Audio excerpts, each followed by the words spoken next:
We believe that if we are not sick, we are healthy. People are the consequence of the emotional journey of our lives. The worst drug that exists today that contributes absolutely nothing is the prelude to all diseases. We are poisoning ourselves with so much food and so much processed food. What this is about learning about yourself, who you are, how you've been treating yourself up until now.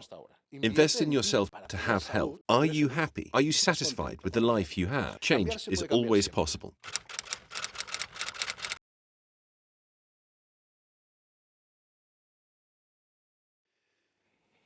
Hi there, how are you? Friends, welcome. Thank you for being there and taking an interest in what we're going to tell you, which I hope you find very interesting and stick around until the end. This is the birth of the staging of a method, Essential Life by MRH 360 Degrees, which is Marcos Ramos Hirsch. And first of all, we want to explain what is the method and who is Marcos. This is the birth of what has to be a series. This is a podcast, and then there will be more podcasts and content on social networks. Ultimately, hand in hand with Marcos, because he works with multidisciplinary teams and more guests. But in this first one, Marcos wanted to explain what his method is, who he is, and for what I've called on a client, a patient, a friend of many years as I have, and I'm here to give him a bit of a reply and also to poke him a little, because he loves that, and it will make it more fun. How are you, Marcos? Fine. Marcos Ramos Hirsch. Marcos Ramos Hirsch. Essential Life is your method. First of all, before explaining what the method is, explain a little to the people why you want. Before explaining what the method is, what do you want to share your method with people? Look, firstly, because I'm already 60, and the clients or the people who come to see me always complain and say that if there are so many people talking on social media, why don't I also talk and explain what I know and what I make them do and what I tell them and say, right? And then I also thought, look, from now until I die, the time I have left while we're here in this world, what I want is to spread the knowledge I have in case it can be useful to someone. But above all, because the knowledge I've gained, obviously like anyone, I study and read and look and constantly search, but mainly it's thanks to all the people I've treated that has made me refine and refine this method and find out what I need from people in order to be able to help them when they come to see me. This is a method that is the result of experience. Therefore, from these 40 years you mentioned, more than 45,000 people, Yes. let's call them people who have come to see you and from whom you have not only helped, but learned. I warn you that a bit of that will come through when this chat finishes. I don't know how long it will go on. I hope you enjoy whatever time it is.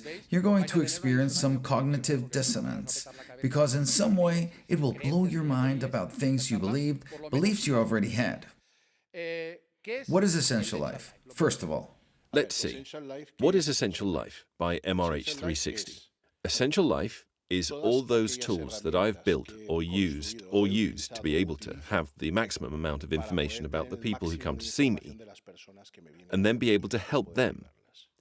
In this compendium, there are three main columns: the emotional balance, which I call Essential You, because what is essential really is us. The other is essential nutrition, food. Obviously, we have to feed ourselves. And the other, which we could call essential structure. For me, it's the preservation of structure. Structure is the body that the aging process slowly robs from us. but what we're talking about, people will say, okay, we're talking like philosophy. But in the end, we're talking about health. Somehow is about making health our life project, being well. Not living more years just for the sake of it, but living years of quality. It's about adding life to our years, not years to our life. Correct. That is to say, what I've realized is that by applying these columns, the method itself, when you do it, we can aspire to live more comfortably, longer, even try to avoid diseases. Because you've talked about three columns. In reality, there are four, because the most important thing is the context. In the end, you can't try to help anyone if you don't talk to them. What is that process? When someone gets in touch with you and wants you to help them in this vital objective and personal journey, which is to have good health. What is good health? Look, we believe that health is the absence of disease. That's what we think. In fact, when I give a talk, a conference, where you're also fortunately there to support my act and give me a prod now and then, which is going to happen in a bit, we believe that if we are not sick, we are healthy. No, health is a compendium of things. It's obviously the absence of disease. It's your relationship with the environment and with the social. It's your physical, mental, and emotional state.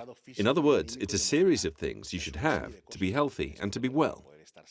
So the absence of disease is not health. No, because if you have no social relationship with your environment, if you don't take care of yourself structurally, physically, if you are not emotionally well, we will see more about this later, we'll see it in these podcasts.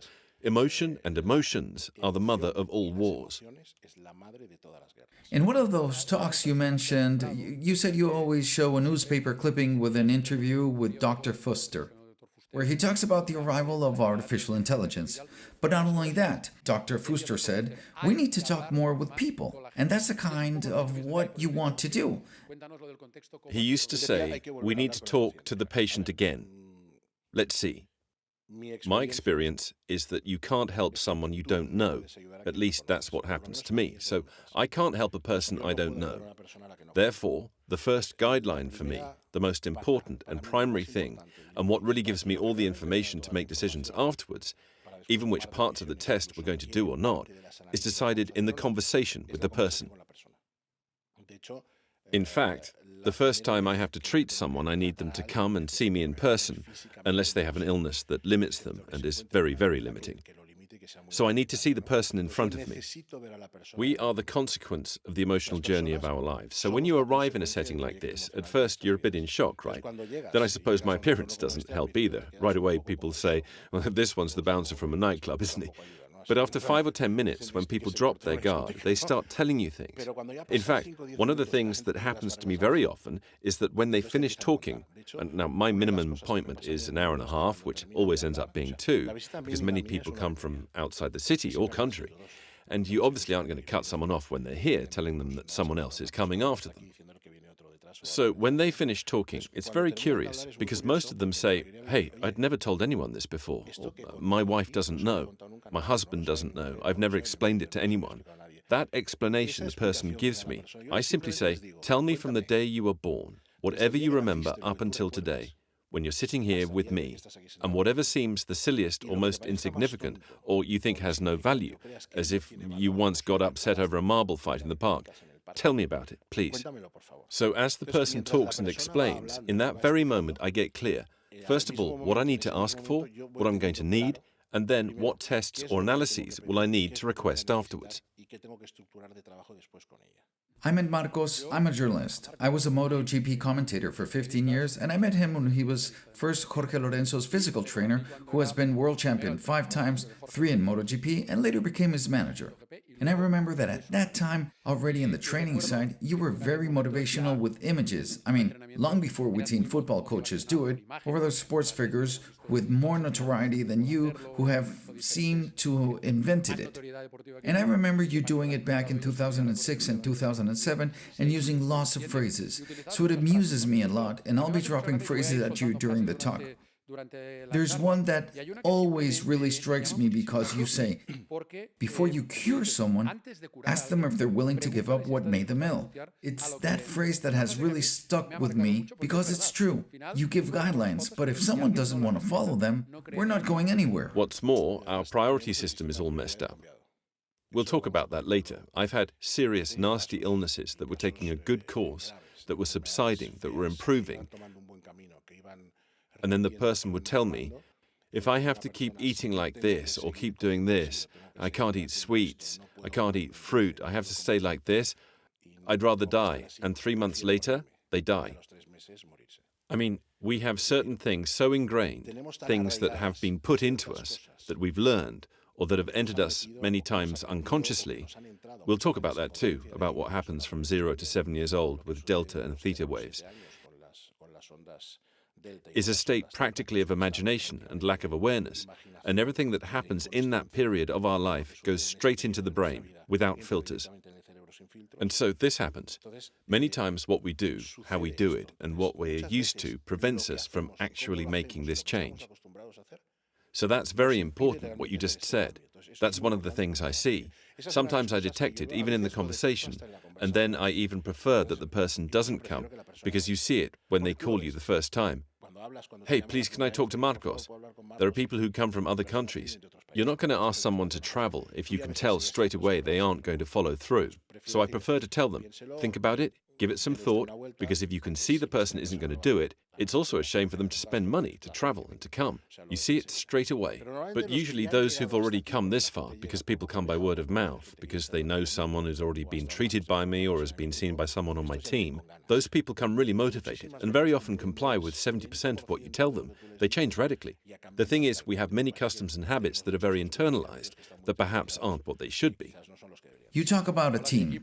Obviously, you have a large multidisciplinary team. In upcoming podcasts, as this develops, will you be the one who leads and brings in these specialists? What specialties do you cover? What people do you work with? Well, on the team, there's an oncologist who also practices a type of medicine called systems biology, Dr. Santos, who, if all goes well, will be the next to come on. There's a neurosurgeon who was the person who set up the Neuroscience Institute at Technon, who 25 years ago implanted a chip in the brain for a problem of depression. There's a psychiatrist who specializes in what's called interventional psychiatry. It is similar, not similar, is the same as that Netflix piece we have, the one about Phil Stutz. These are psychiatrists who don't stay quiet, but intervene, draw, give you very simple, easy examples so you can understand things. There's also an orthopedic surgeon who's young, but who has worked in the United States with American football players, dancers. He also operated on me when I tore my right quadriceps tendon clean off a couple of years ago. Well, you'll get to know us.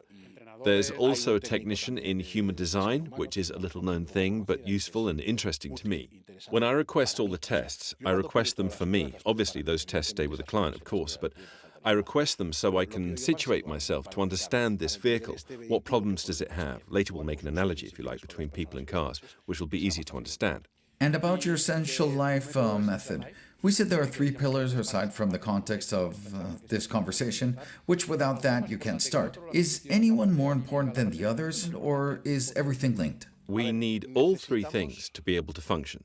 Okay, you can't do away with any of them, but I think the most important is what I call the essential you.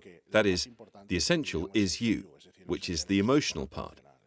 As I was saying before, a human being is the consequence of the emotional journey of their life, which they are unaware of and don't know.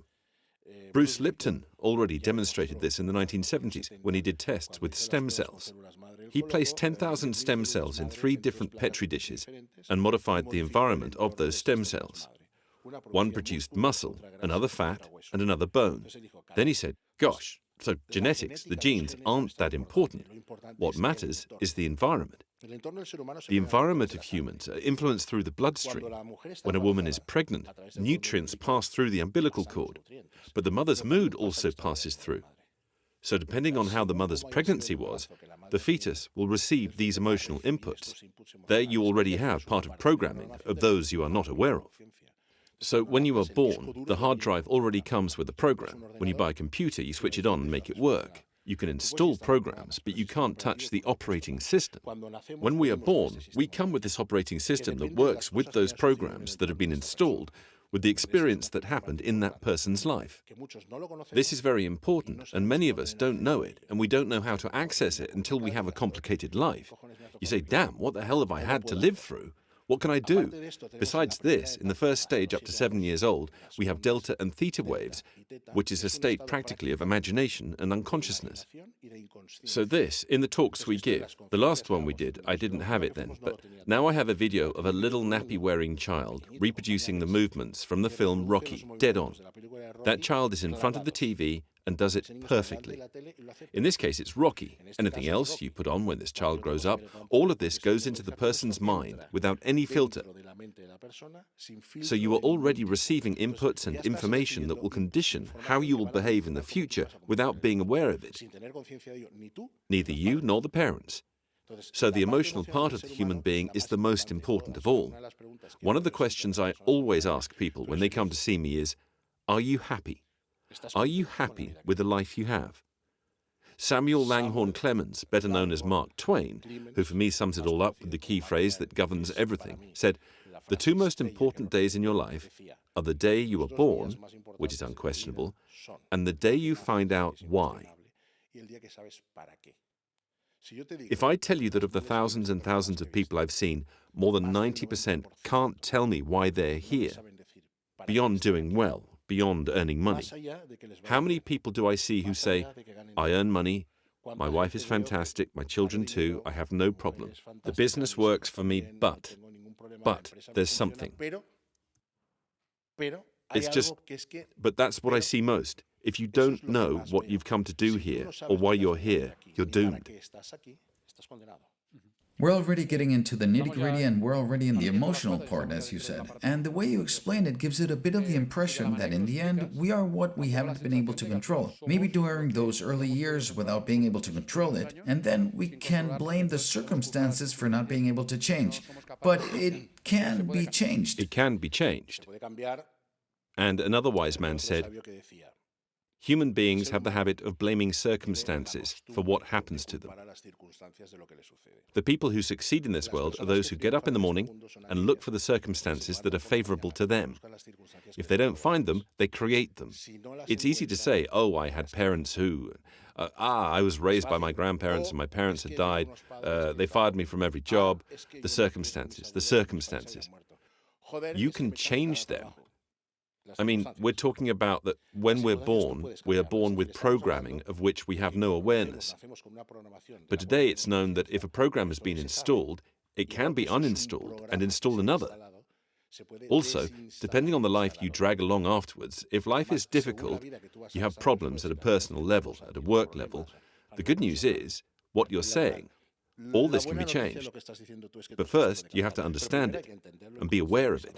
And want to change it. And be able to change it. Sometimes, when it's so, it can always be changed. The story is the effort you have to make to change it. Do you want to do it, or do you want to stay where you are? So what do? Do you pass through this world without sting or splendor, without having enjoyed it, without having searched for what you came to do here, and you settle for that? You just say, I have to die of something. Or would you prefer to look for it, change, and enjoy? Because so far, I haven't been able to see. I don't know anyone who has gone and come back to tell me what they saw on the other side, whether it's better or worse or something much more interesting. They say, no, well, look, I've had a shitty life, but in another life, when I come back to live, well, we don't know if we have another life or not. So far, I haven't met anyone yet. But then for these people who come to work with you on this soulful side, you tell people that with your team and all that it can be changed is it a job? Is it a method? What is it? Can it be changed and how can you change it? It can be changed. Look, first of all, get to know the person. We've said who you are. I can't help someone I don't know. Point one. Then we have the analysis. Okay, let's get into those. Let's suppose that people are cars, okay? There comes your analogy you mentioned earlier. Yes, you're a car. Yes, because it's one of the ideas of this podcast. I've talked about it with other people I want to participate too. We have to speak in a language that everyone can understand. This whole thing about studies, methods, because I read a study that says this and another study, I mean, the ones who need to have the knowledge are us. You see a lot of people on social media who talk, and when you hear them, you think they're speaking for themselves, to show off what they know and how much they know. That doesn't interest me. I mean, we have the obligation to learn, compare, and search, but our obligation to the person who comes is to offer them a result. A person who is entrusting you with the most important thing they have, which is their health, which is themselves. The commitment is to be able to give them a result. And if you think you can't do it, say so beforehand, and don't charge even for a visit or make them come. Having said that, we are cars, okay? Here we use 1, 2, 3, 4, 5, 6. There are 8 of us. Each one of us is a vehicle. Let's go to the tests we do. We do genetics. Genetics, for me, is the vehicle's technical sheet. What are you? You are a boomer. Renault 5. It's old. Well, I'm a Renault 5. No, but look at this. No, I'm a 24-wheel trailer. I'm a 24-wheel trailer. You're an R5 turbo. I mean, I need to understand which vehicle is coming into my workshop because each vehicle requires maintenance. People are endomorphs, mesomorphs, ectomorphs. It depends. So what kind of car are you? The car has certain characteristics when it leaves the factory, when it's born. Let's speak in general. There are exceptions, like everything. There are people who are born in a particular way, with one special thing and another different thing, okay? We're generalizing so that most people can get some information and take some benefit from what we say. The car has a spec sheet. It has color, tires, an engine. It has maintenance, oil, a certain tire pressure, etc. So basically, that's what genetics tells me. Who are you? Where do you come from? The car arrives. The car can arrive with the paint scratched, the upholstery ripped and corroded, dirty, a damn mess, and the engine impeccable, because this person looks after it and does perfect maintenance. The car can look wonderful on the outside, and the engine is a shit show because they don't take it for checkups on time. They put in cheaper oil. They take it to a local garage that isn't authorized, and they do what they like with the engine. So the blood analysis tells us what state the car arrives at the workshop in. Genetics, and I'm always talking about myself, my method, and what genetics means to me. What model of car are you? Blood. In what state does the car arrive at the workshop? Knowing the model and knowing what condition it's in, we already know what maintenance we have to do. Maintenance that will definitely be needed. Nutrition, exercise, physical exercise. If you have a diesel car that can do 1,500 kilometers and you're a traveling salesman, it's the right car you should have. Are you going to give it appropriate use?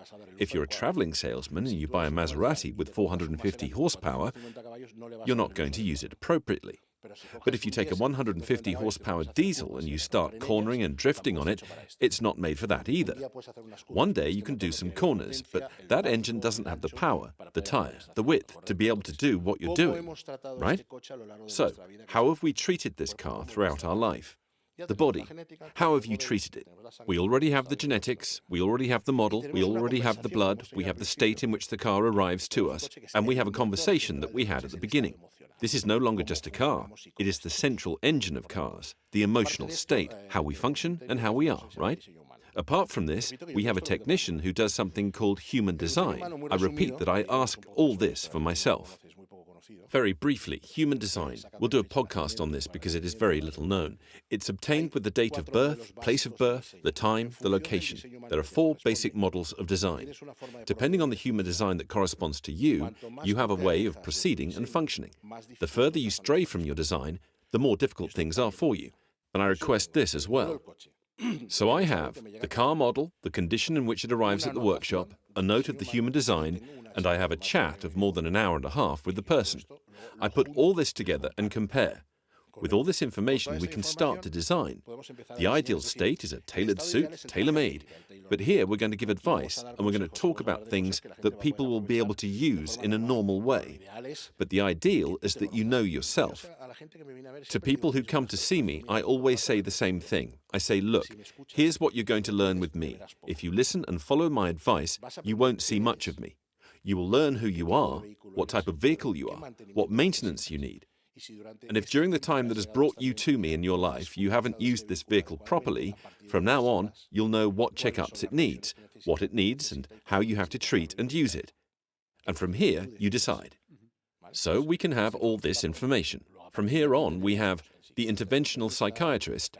The designer is a psychologist. If we had mechanical issues, we would talk to the orthopedic surgeon. The oncologist, who also practices systems biology and doesn't only treat cancer issues, but many other kinds of diseases.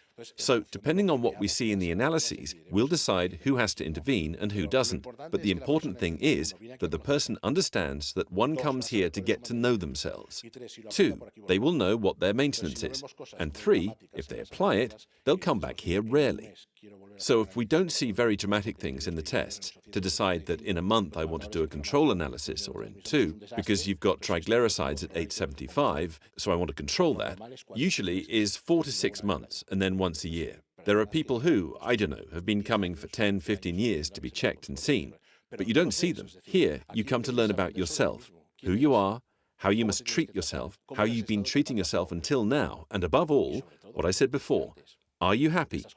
Are you content with the life you lead? But in this car metaphor, what would be the emotional part? I mean, is the electronics that can be reset? In other words, how is it done? In the end, people might be listening and saying, yes, but how?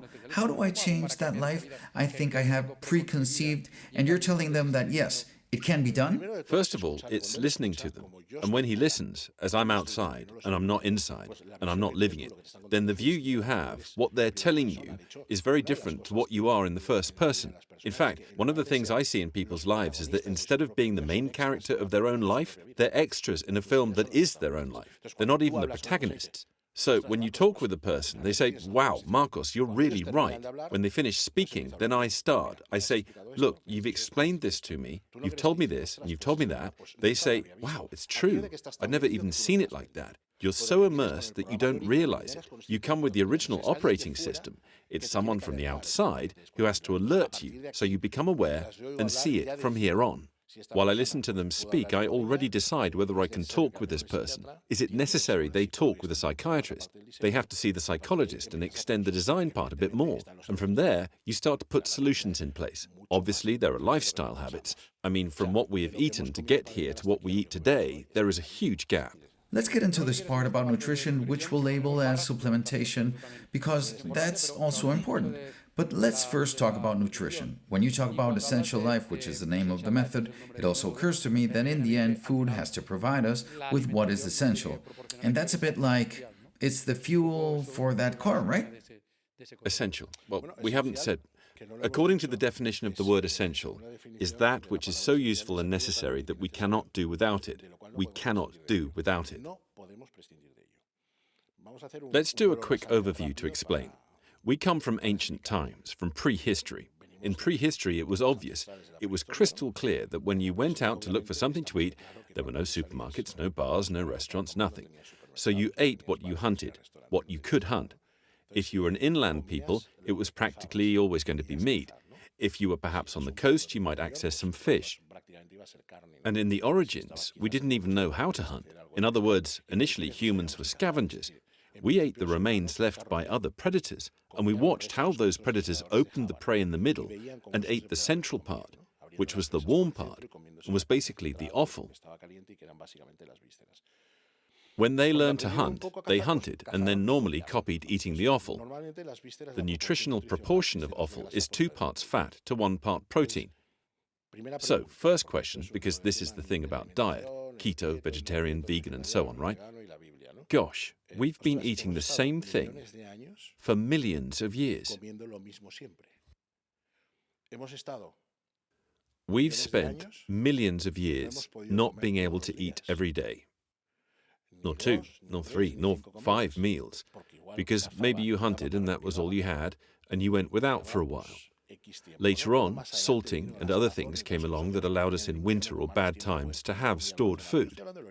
I'm talking about the origin. So we moved on from that, and we're here. We've arrived. We're here today, sitting, talking. We always ate the same, and ate only occasionally when we could find something to hunt. Right, those foods that were common at that time, meats, fish, eggs, when they found them, animal fats, are called foods of high nutritional density.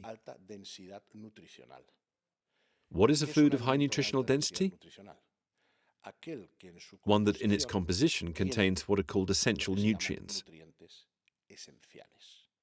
essential micronutrients, zinc, selenium, vitamin D, B vitamins, etc., etc. In that process of millions of years eating that, our body adapted to the environment. Our gut adapted to ingest fats and proteins and not grasses, because we weren't cows or ruminants. It has a stomach and intestines that have nothing to do with ours. Totally different to be able to absorb what comes from the grass it eats. So we have a design that we haven't respected. Because we haven't respected it, we've evolved. The whole cereal industry was created, etc., etc., which we don't need to get into now. We'll talk about it in more detail on other podcasts. We've started eating other foods for which we weren't designed, and which in their nutritional composition do not have these essential nutrients. These are not nutrient-dense foods. So it's curious that those foods today are the ones that generate metabolic syndrome diseases. All the problems we have, blood sugar issues, obesity, lack of concentration, because besides, depending on what you eat, your capacity, your focus, and your energy capacity change. Even the hunters of the time realized that if they ate before going hunting, they were slower, their vision was worse, and they didn't have reflexes. They had to set out on an empty stomach. And another thing, I know you're going to ask me about fasting in a moment. I'm getting ahead of myself. Spoiler, Hey, fasting is fashionable now. intermittent fasting. Yes, but forgive me, millions of years ago we ate when we could. It is known that people ate once or twice a week. That is, the rest of the time you were not eating. So what we now call a medicine, a therapeutic tool, fasting for the man of 60, 50, 40 or 30, we've spent our whole lives eating when we could, and with long periods without eating. We laugh because this is a very funny topic. It seems we're posed on intermittent fasting, and in the end we say the same thing. What happens is that Marcos says things with that vehemence because it seems like you're scolding us for practicing intermittent fasting. So you agree with the intermittent fasting being done? I'm making an effort to rein myself in because whenever I talk about it, my wife and my daughter always tell me the same thing. Bloody hell, you sound like you're angry. Bloody hell. Well, because it makes me furious to see how people get sick. It's not that complicated or complex. First, know yourself, and second, have appropriate habits. Returning to what you're saying, we've spent our lives eating when we could, not 2, 4, 5, 6 times a day. So what's this trend with books about fasting and the fasting cure and the Bible? It's fine. That, in the end, it's about pudding. But what I want to say Is that on a blank slate? It's fine, but it forms part of the evolution of the human race. It's not a therapeutic method. Maybe we're poisoning ourselves with so much food and so much processed food and eating so many foods that don't have nutritional density and don't have the micronutrients our organism needs for its own biochemical functions and to live and survive. I was saying at the start about cognitive dissonance, which is about questioning our beliefs after new ideas arrive. And in the end, what you're saying about nutrient-dense food, many of them are the ones demonized today. They're the first ones you're told not to eat. So what do we do? Meat, eggs, fish, fats. What do we do? I was telling you before, do we have a design, right? So I ask, let's do it the other way around. Don't ask me, I'm going to say it. We'll leave it here for people to think about. I mean, we've spent 2.5 million years eating when we could and eating these foods. And today, we're all sitting here, no? How did we get here? If that's so bad, if that's so damaging, if that's so terrible, why are we alive and have managed to get to this date? Could it be that the problem isn't those foods, but how animals and these foods are treated today? Today, finding a piece of meat from a cow that's been out all day in the field, grazing as it always has, is impossible. By law, they have to inject them, give them antibiotics, give them acetylsalicylic acid, because the law requires it, because the law says so. Growth cycles aren't respected, as has happened with agriculture. Today you have everything at all hours.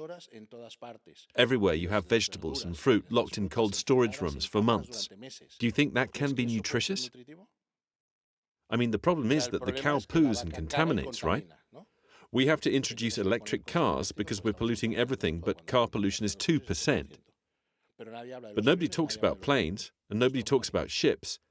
That doesn't pollute. So now cows are the bloody culprits, right? Chickens too, kept under intense lighting, and on and on.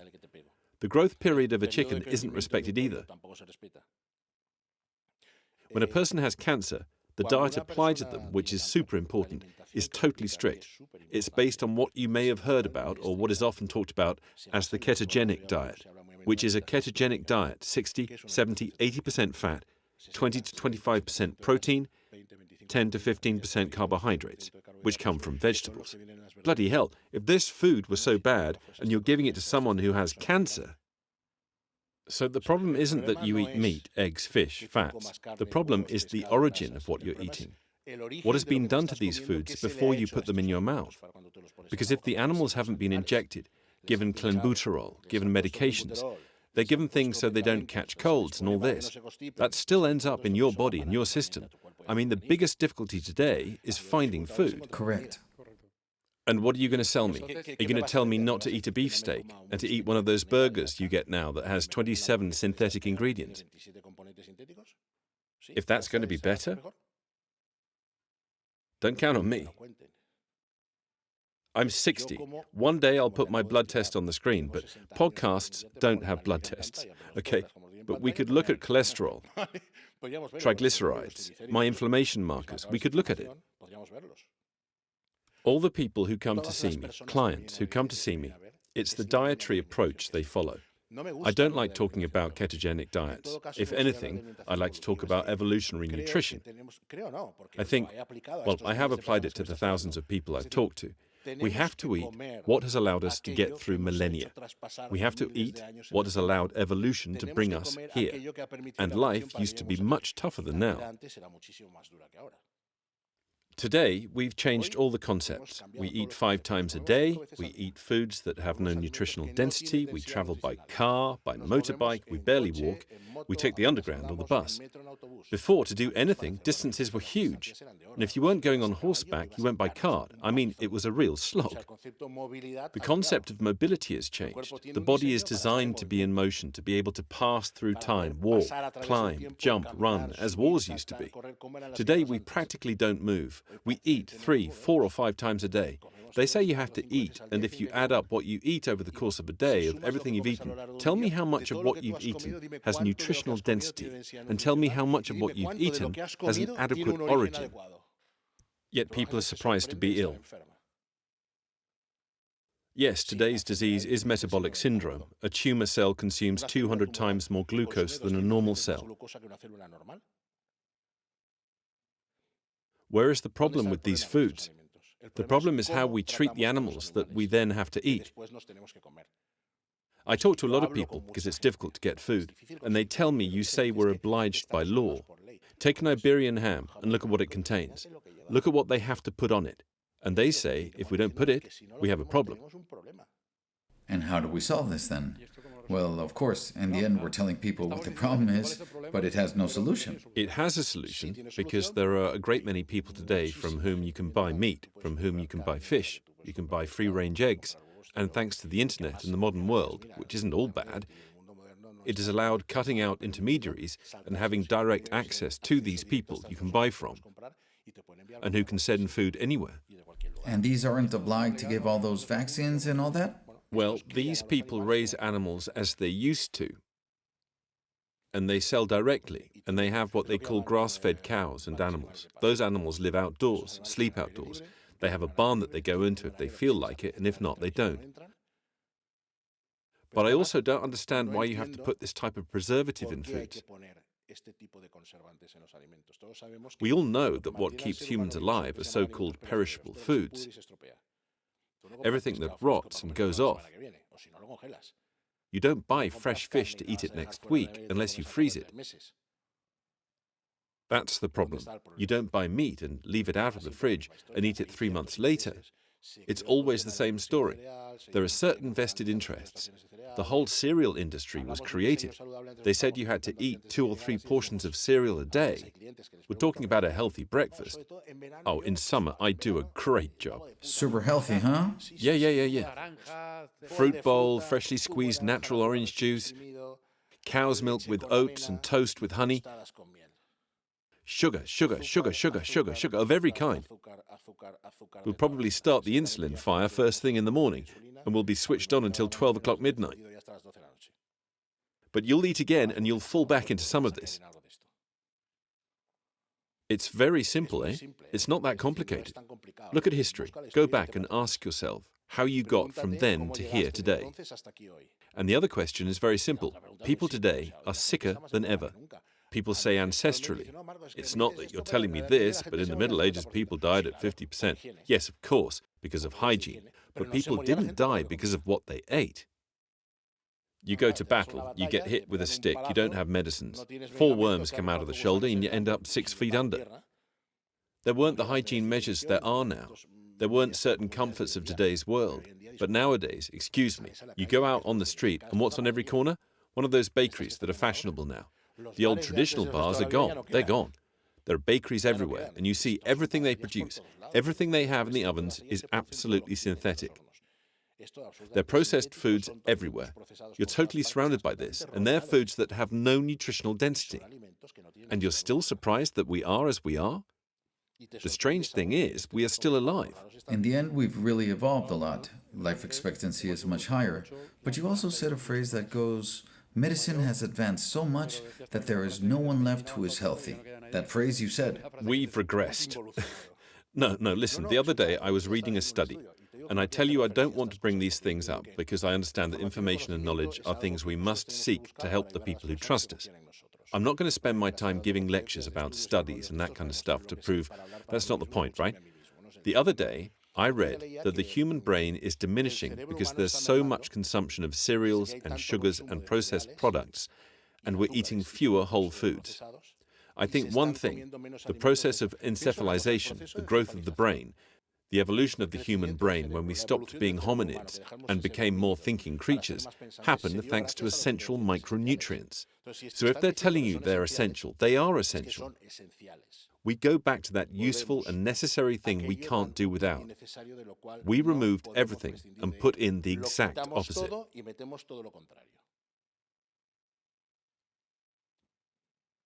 And those are macronutrients, which are essential. How do we know we have such a high percentage of not finding them in foods we consume? Hence, supplementation. Sure, yeah, look, from here we could get into parts of aging, eating all day. I want to stay young. Okay, eating all day, training all day, accelerates the aging process. To age slowly and in good condition, there is a pathway called AMPK, but I don't want to get into that now. There's one called mTOR, which is the anabolic pathway. AMPK is the longevity pathway. We could call them that easily, but let's avoid technicalities. If I don't eat for long periods of time and I do exercise to preserve my muscle structure, muscle is what we must preserve at any cost, by any means, long periods of not eating, combined with meals at a set schedule, favor a healthy aging process, okay? Correct. Eating constantly and exercising constantly because I don't want to get old accelerates the aging process via the anabolic pathways. Anabolism. Imagine that when you're born, I give you 2 lorries, one full of food and the other full of training hours. I tell you, Ernest, if you use them in the proper and proportionate way, you'll live 150 years. Okay, you're 25 or 30 and you go to the beach one day, you see some stunning women, and you say, bloody hell, I'm slim. You see a guy who's mega ripped. Bloody hell, look how he succeeds. You get back to Barcelona that day and you start training and eating 6 times a day to get strong. When you reach 75, you say, damn, I have less left of the lorries than I thought, because instead of eating a couple of times a day and exercising to maintain yourself, I've been training every day and eating 5 times a day. I've exhausted the lorries more than I should, and I won't reach 150, to give a practical and simple answer. Understood? So we have to look, based on those tests we do, what brand of car we are, what condition we're in. We have to look for balance according to your somatotype, your physical structure, your metabolism. Find those hours. This fasting thing we were talking about before, fasting is nothing more than eating within a time window. It's not that I get up, have breakfast, brunch, a snack, and dinner. Breakfast. No, I get up, for example, and I'm going to eat between 12 and 6. And the rest of the time, I'm going to give my body space so my organs can rest, recover, and be in good condition and not be working all day, working, processing. Am I going to exercise? Of course, I have to exercise, because the aging process, menopause for women, andropause for men, hormonal drops, neurotransmitters, inflammatory markers that increase, will steal my muscles. Okay? You see older people who are flabby, they don't have muscles, they're soft. That's what you have to keep in mind in the concept of physical exercise. It must be aimed at maintaining the muscle mass you have for as long as possible. It's a battle we won't win, but if we can make it as long as possible, we're going to age and one day we'll disappear. The point, as you said at the beginning, is to add life to our years and not years to our life. And if I can die one day because I go to bed and don't get up and I've died because I've fallen asleep, that is the ideal. No high blood sugar, inflammatory markers, vision problems, busted kidneys, I can't move, I'm overweight, high blood sugar. That's not the way. So depending on what your metabolism is like, you have to find that point. You have to train. If you have to, do high-intensity training. Yes, but when you do a hard workout, a tough, high-intensity workout, what it generates are inflammatory cytokines. Give the body a chance to recover on its own and get stronger, and then you do another workout. But train to maintain the structure. Now, we're not talking about sport professionals and that whole story, who are people who, because of their sporting circumstances, are obliged to do X amount of exercise. But even so, it can be structured for athletes, and their performance will be much greater. So you have to find the compromise between a time window without eating, doing the proper meals with high nutritional density nutrients, and exercise that allows your physique to be maintained and stay maintained. This is kind of the picture. We pick up several topics that you have touched on in passing. Sugar. And how do you control those insulin spikes then? The worst drug that exists today that contributes absolutely nothing. Just like cocaine and some drugs that act on the body via receptors, sugar, the whole body itself, is a receptor.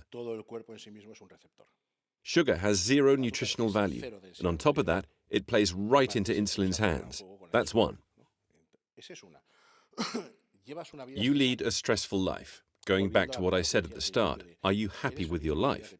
Do you think you know why you're here? Why you came here? I'm stressed. Cortisol goes up. If cortisol goes up, insulin goes up. They're siblings. They go hand in hand. But then I come down because I'm stressed and anxious. And when I get to the restaurant, because I've been messed around all morning in a meeting and I'm furious, I grab the bread basket and start with that. I've already generated an insulin spike. I'll end up eating dessert too.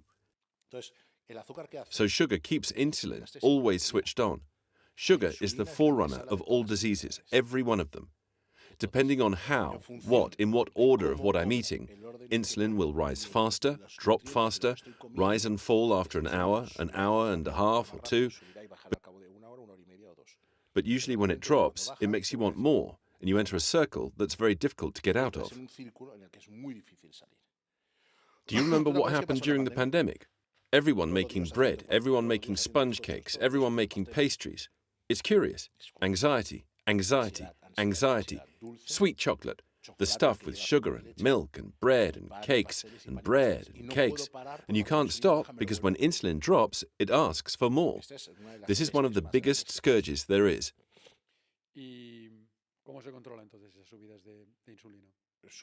It's super easy. By changing your diet, making a progression. You can't start from scratch. Little by little, you switch to the diet we were talking about before, a nutrient-dense diet. Also, a nutrient-dense diet has the peculiarity that when you eat like that, you're never hungry. When you consume carbohydrates, sugars, you're constantly hungry. Every time insulin goes up, you're euphoric, you're happy, you're euphoric. You could take on the world. When it drops, I have to go and get more because it's unbearable. I lie down on the sofa, I curl up, and I fall asleep, and I can't do what I've just eaten. A paella with the bread and dessert. I'm sleepy. I can't stay standing. You make a transition. You organize and structure it, and you switch to another kind of food, and you are absolutely never hungry. Never hungry. I think it's very important for the people watching who say, well, I've got this far, I'm interested, can I consult with Marcos or not? In the end, this isn't about selling anything nor about bringing in new clients, because if Marcos took on all the clients that could come to him, he wouldn't have a life. Yes, if you did an hour and a half of consultation with everyone, you wouldn't have a life. Your wife and daughter would kill you. Having said that, we can give tips, advice to people so that they can do certain things, and that's kind of your aim. I asked you at the start and throughout, not just for this podcast, but for what starts here. This is a foundational and initiatory moment in nutrition. One thing that caught my attention and that I've noted down is that you talk about the order in which you eat things, and just learning that alone helps you a lot. How is that? Well, it's what I was saying at the start. From now until I die, I'm already 60, whatever time I have left here, what I want is to try to spread this so that whoever finds it interesting can benefit. The order of meals is important. The order of meals is important because, look, if first we eat a salad or a vegetable, fiber, Japanese eat edamame before eating sushi. Fiber has the peculiarity that it slows insulin spikes. Moreover, if before lunch or dinner you have half a glass of water with lemon or with unrefined apple cider vinegar, the cloudy kind that has what they call the mother floating inside, that also has the peculiarity of slowing insulin spikes. Some people say they don't like vinegar with water. Well, there are many vinegars. Some are really pleasant and not bad at all. But if you're at home, use vinegar, and if you don't like vinegar, add a splash of lemon, and you already have a first control of the insulin spike that's going to happen. Then you eat the fiber first, salad, vegetables, and you add a little oil, and if you like, lemon. That's the first step. We've done the lemon, the vinegar, then we've done the vegetables. After the vegetables, you eat the meat and the fat, that is, the fat, eggs, fish, whatever contains fat. And finally, if you're going to consume them, you eat the carbohydrates, or at least mix the fat with the carbohydrates. With all this, you're going to minimize massively, and the insulin peak probably won't cross the line of fire, the danger line. And if, after finishing eating, you can go down and walk around the block, walking, not running, you'll flatten all of it even more. So the order in which we eat is very important. You can do this anywhere, and if you go out to a restaurant to eat, obviously restaurants don't usually have unrefined apple cider vinegar, but could I have a glass of water, please, with the juice of a lemon? And never eat the bread as soon as you get to the restaurant, because everyone arrives desperate and it looks like a celebration. Come on, get the bread in. No. Water with lemon. Order a salad. Order a vegetable. Order a fat and a protein, and then the carbs. Hey, damn, I've arranged to have a paella with friends. Well, that's no problem. Have the water with vinegar and lemon at home. We'll talk later because we're going to do a podcast about supplementation. You can take a pill of berberine and alpha-lipoic acid, both with properties that affect insulin spikes and help control them. Eat a salad in the restaurant with plenty of lemon and oil, and then eat the paella. We won't even talk about desserts. Well, since we've messed up, if you have a little slice of cake, that won't be a drama. When I eat with Marcos, I don't even dare order. I tell the waiter, I'm having what he's having. But then go for a walk around the block. I mean, there are lots of resources and things you can do. But returning to what you said at the start, you have to want to do it. It seems that when people see the wolf's ear, then of course, when I see this, when I've got triglycerides through the roof, my inflammation markers are a disaster, insulin, glucose, blood pressure through the roof too. That's when I panic and start to take action. But these are habits you can have at home. A little water with lemon before eating if you can't stomach the vinegar. There are various vinegars, some more acidic and some less. Of course, there are people who have a hiatal hernia. Well, we'll talk about that. We're talking about general advice that everyone can take advantage of. People who, even if they have metabolic syndrome, if they start to apply this, it will gradually correct itself. Insulin is one of the problems that stress also triggers. Yeah, when cortisol goes up, insulin goes up in parallel, of course. I said one day, 3 or 4 years ago, and I even talked about it with you, I'm only going to devote myself to giving lectures. We give lectures, public talks. I prefer being in public rather than online. And the podcasts we're going to do now about health, and we're preparing a topic that will come out called The Weekend Experience, which is a place where you'll be able to learn all this in a short time, right? But as you were saying, I mean, it's very, very simple. It's very straightforward. There's no complication. It's not difficult at all. The point is wanting to do it. And what you were saying before, but does it pay off or not? Also, people are feeling unwell. They're suffering and having a hard time. But all of this is super applicable and applicable at home and easy to apply. We should add strength training. Strength training at least 3 times a week out of the 7 days of the week. Always talk to a trainer who adapts it to your structure, to your somatotype, and to the level you're at. Because if you've never done anything, well, you won't be able to do it. There are other training techniques we can also talk about, like the zoo, which works with your body weight, which is useful for doing weights. Weight, because your body weight can be used for joint mobility, which is something we lose over the years, mobility. And it's useful for doing cardiovascular work. And there are workouts that are short. They can be 5, 10, 15 minutes. If you're not fit, it's difficult. So you don't have the problem of, I don't have time, I can't go to the gym, I've got after-school activities, I've got this, I've got work, I'm swamped. And you can do it in your own home. I mean, there will be solutions, won't there? One thing that people, to say practical things I know people care a lot about, is cholesterol. In the end, you've talked about it, and when someone gets a blood test and it tells them, oh, You're above 200, it's pills straight away to lower it because it can cause cardiovascular problems.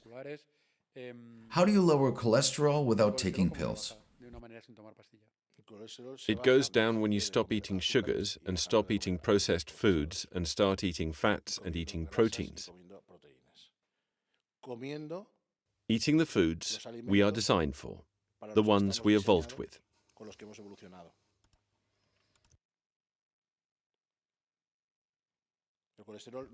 Cholesterol doesn't go up because you eat a healthy fat. It doesn't go up because you eat a healthy protein. It will go up because you eat sugars, because you eat refined products, because you eat pasta, because you eat rice, because you have a poor diet, especially triglycerides, which are the worrying part of that mix. Because really there is no such thing as bad or good cholesterol. You know that people who arrive in A&E with some sort of complaint, when they have very low cholesterol, are the ones most likely to end up with serious problems. The brain is mostly made of fat. The cell membranes are fat. The adrenal glands are responsible. The whole hormonal functioning system and loads of functions in the body, what do they feed on? Cholesterol. So do we have to stop eating fat? Do we have to stop eating fat? Or we just go and eat burgers with fizzy drinks, with sugar, with processed foods, with sandwiches, with rolls, with pastries, with sweets. All of this is healthy, right? All of this has high nutritional density. Of course, a doctor wouldn't recommend that to you. It doesn't cause any problem. That will put your cholesterol in its place. But I mean, so here it's straight to the pill. Because I also remember that many years ago the threshold was different. Why was it It lowered? was 300 or 330. Why was it lowered? Tell me. Statins came out. If I lower your cholesterol from 290 to 250, and from 250 I lower it to 220 or to 200, all these people that I've lowered, 50, 100 million people, are now candidates to take statins.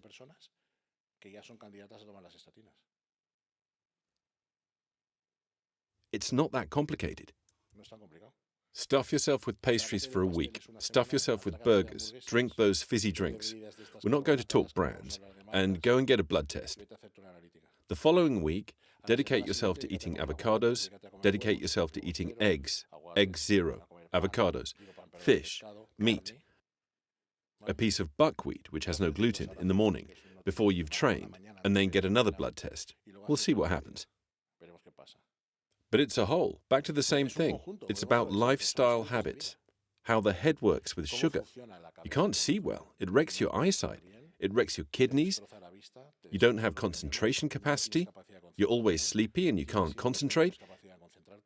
You don't have energy. And you're always hungry. What I've really noticed is that to do intermittent fasting, and I also take the supplements, besides being a friend, I'm also a customer, which is a word I don't like either. Patients, worst. I started with the wrong idea about intermittent fasting because I wanted to slim down. Finishing the motorbike seasons when I ate badly and at odd hours, well, it's a way you eat less.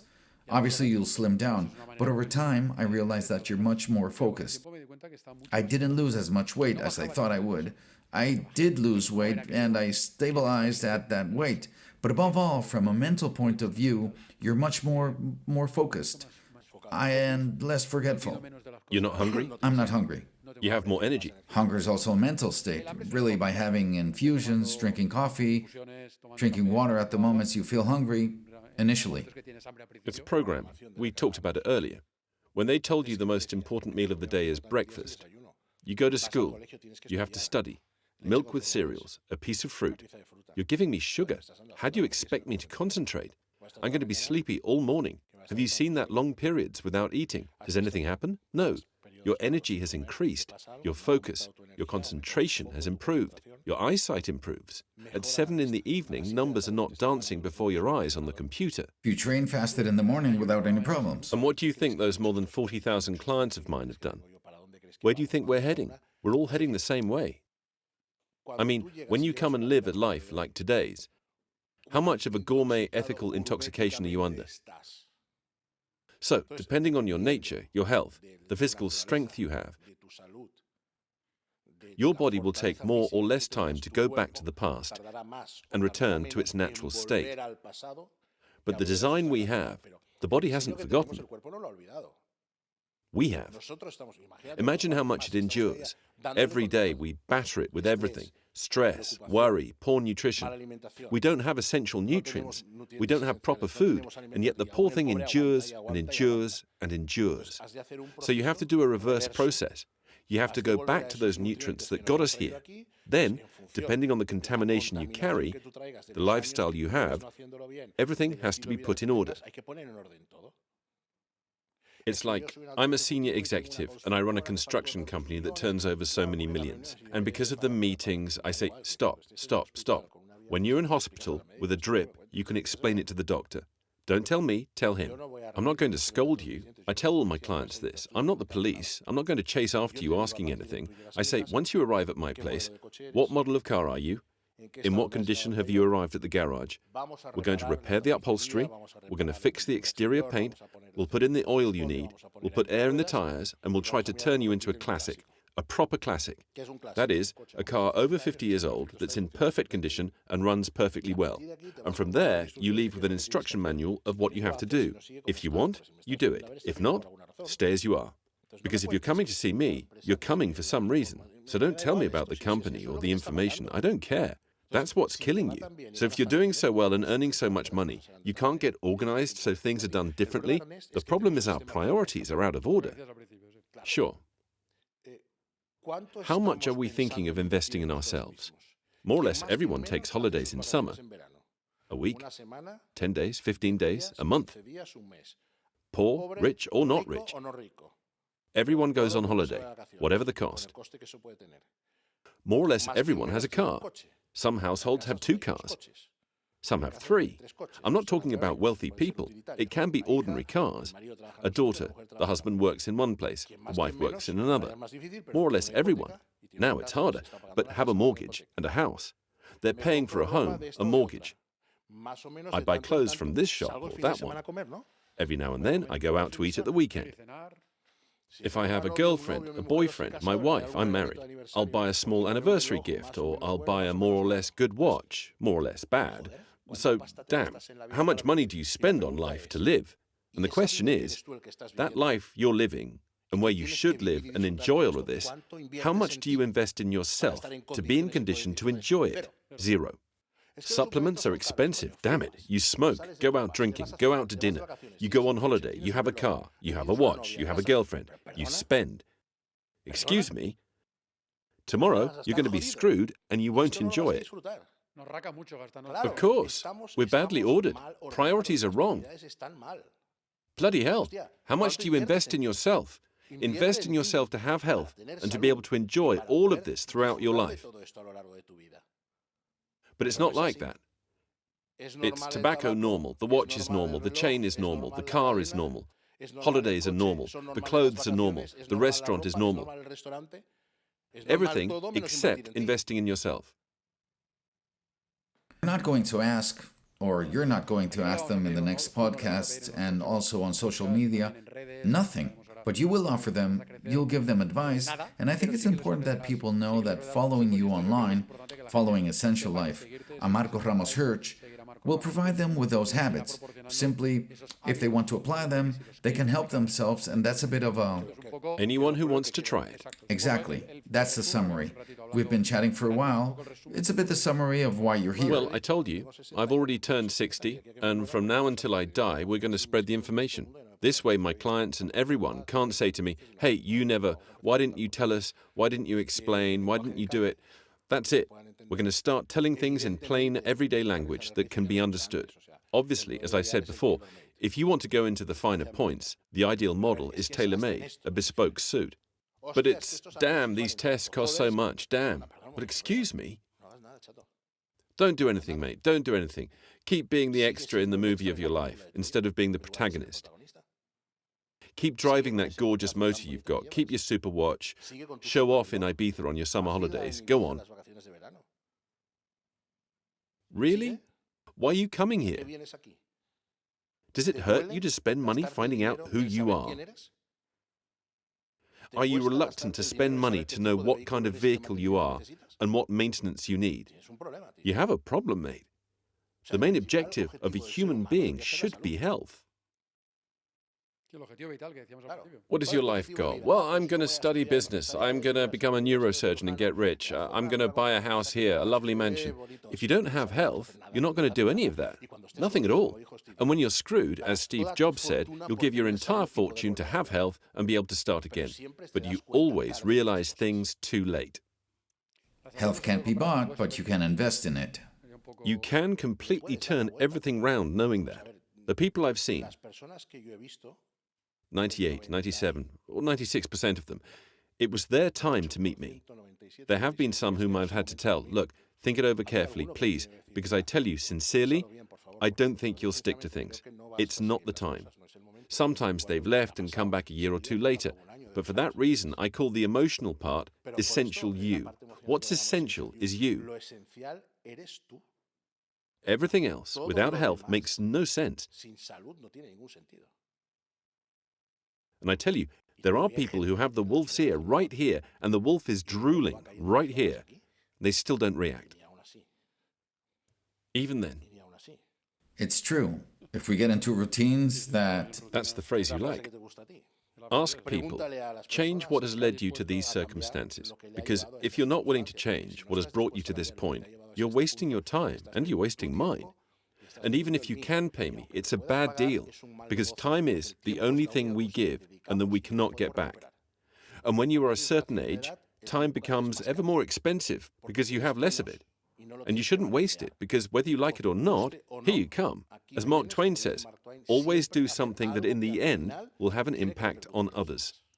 Find your story and why you have come here. What we were saying. Is there anything I haven't asked you or anything you need to mention that is fundamental? But I repeat, this is only the beginning of something that I hope lasts a very long time. Well, outside the context of what the main talk is, I like to see people live and have them in front of me. The premises where I work has a Feng Shui report of almost 27 pages. When I say context, I mean the place where you spend many hours, right? This is not always possible nor feasible, but personally, well, it has to be done from the outset. Feng Shui is something people think is decoration, and Feng Shui has nothing to do with decoration. It's an ancient art, thousands and thousands of years old, that studies how to build the structures where you are and spend hours so that you can have a better health and good management of your energy. So I think that's important.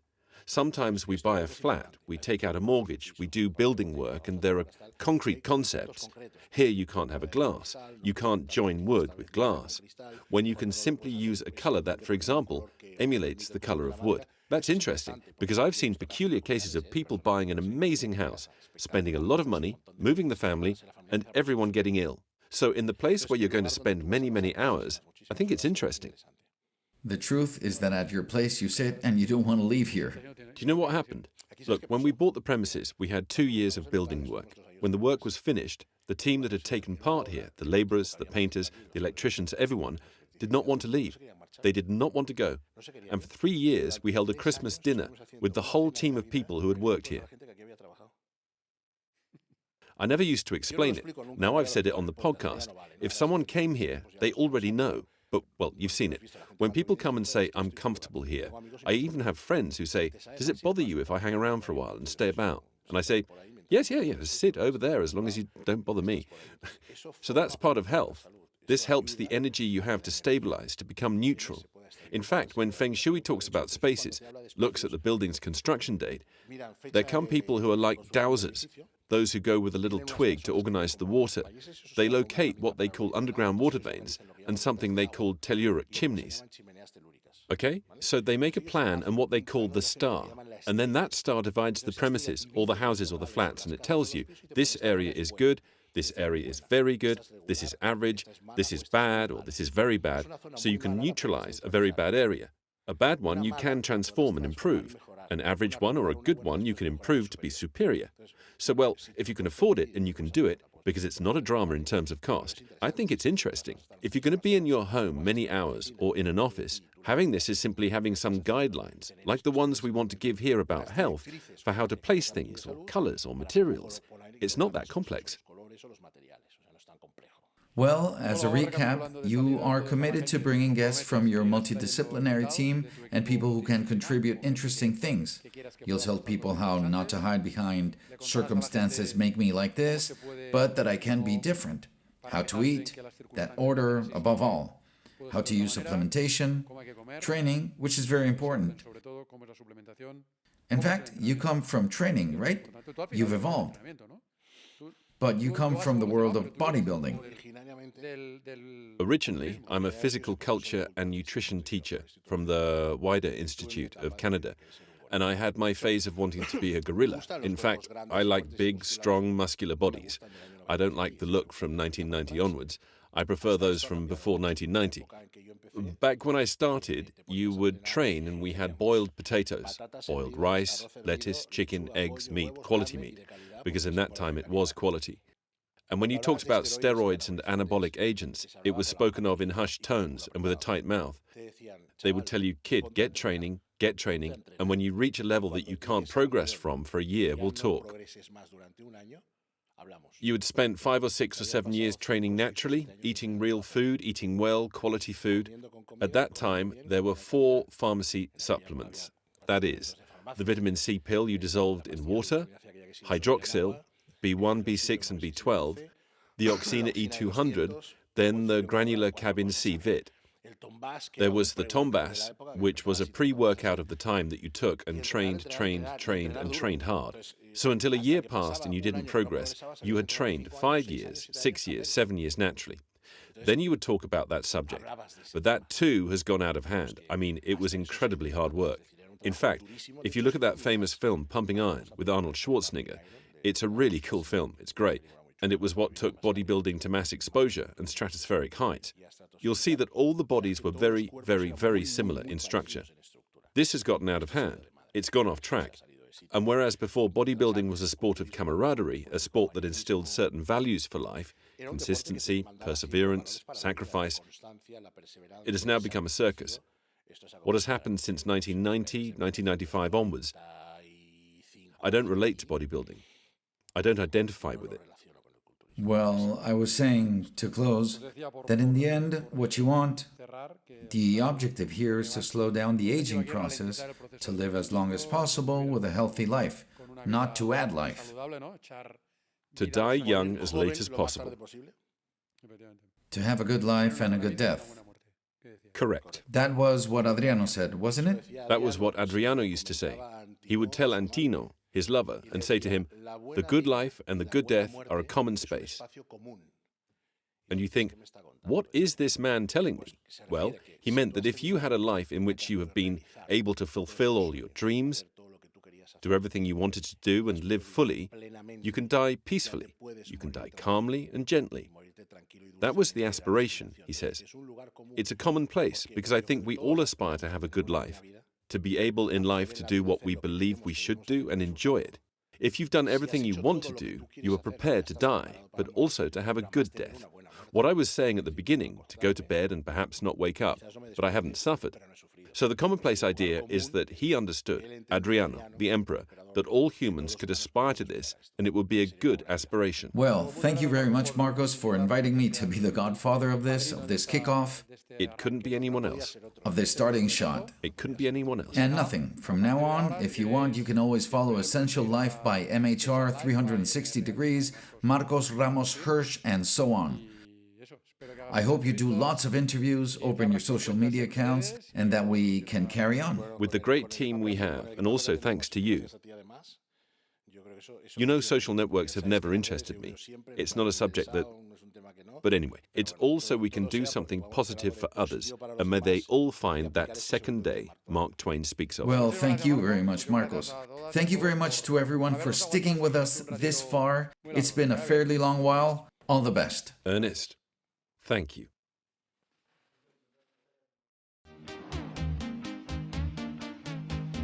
Marcos Ramos Hirsch, teacher in physical culture and nutrition, slow aging advisor and live speaker. His life and career have been marked by discipline, a passion for sports, and a constant pursuit of excellence. For more than 34 years, he has worked as a physical education teacher, nutritionist, and personal trainer. I have been part of Olympic teams, soccer clubs in the world's top leagues, and world championships, managing physical and emotional health and designing training programs.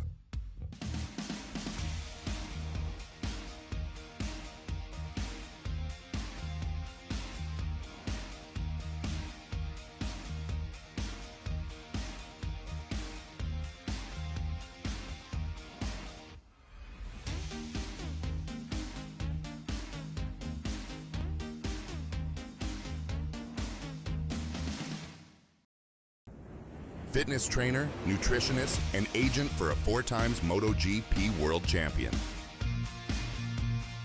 He helped prepare the Olympic synchronized swimming team for the London 2012 Games, obtaining silver and bronze medals. He has personally guided great sports figures in soccer, tennis, MotoGP riders, car drivers, raid riders, and Olympic athletes. I have accompanied and continue doing so European fortunes, Arab sheikhs, and people aged 15 to 81, and those come moving forward. Essential Life with Marcos Ramos Hirsch. Essential You Essential Nutrition and Essential Structure.